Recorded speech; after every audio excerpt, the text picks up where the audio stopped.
ඔය H2 වායුව මම එකතු කරගන්නවා පරිමාමානයක් භාවිතා කරලා. දැන් පුතාට බෝඩ් එකේ රූප සටහනක් පේන්න තියෙනවා.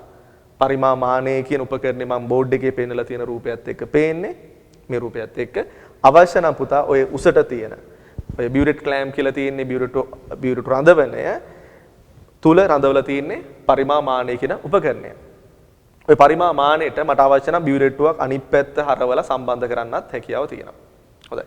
ඒ පරිමාමානය පුතා පිරලා තියෙන්නේ HCl.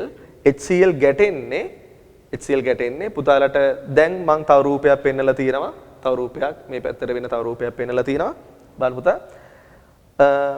මෙතනදී මැග්නීසියම් පටි කැබැල්ලක් අපි කොප දඟරය කරහා කොප කම්බියක් කරහා HCl ගේ ගිල්ලලා තියෙනවා. ඇබයක් කරහා.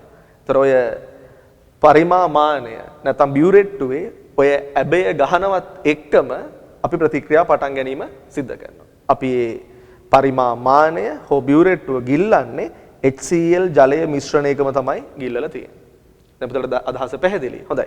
ඒතර අපේ HCl ටික ගෑවෙනවා නැත්නම් ප්‍රතික්‍රියා වෙන්න පටන් ගන්නවා. ඇඟේ තැවරෙනවා මැග්නීසියම්ගේ ප්‍රතික්‍රියාන පටන් අරන් H2 හැදෙනවා. ඒ H2 ටික උඩ එකතු වෙනවා පරිමාමානය නැත්නම් බියුරෙට්ටුව තුල එකතු වෙනවා. මම සම්පූර්ණයෙන්ම මේ මැග්නීසියම් පටිය ප්‍රතික්‍රියා වෙනකම් මට ඒක හැර නිරීක්ෂණය වෙනවා. සම්පූර්ණ මැග්නීසියම් පටියෙන් ප්‍රතික්‍රියා කරව ගන්නවා. හොඳයි. ඒ සම්පූර්ණ මැග්නීසියම් පටියෙන් ප්‍රතික්‍රියා කරවගෙන මම මේ ලැබෙන H2 පරිමාව මැන ගන්නවා. හිතන්න පුතා H2 පරිමාව V ඝන සෙන්ටිමීටර කියලා. V ඝන සෙන්ටිමීටර. දැන් මම මොකද්ද කරන්නේ? දැන් මම කරන්නේ මම විද්‍යාගාර තත්ත්වයේ තියෙන තොරතුරු ටික දාන්නවා. PV සමානයි nRT දානවා H2ට.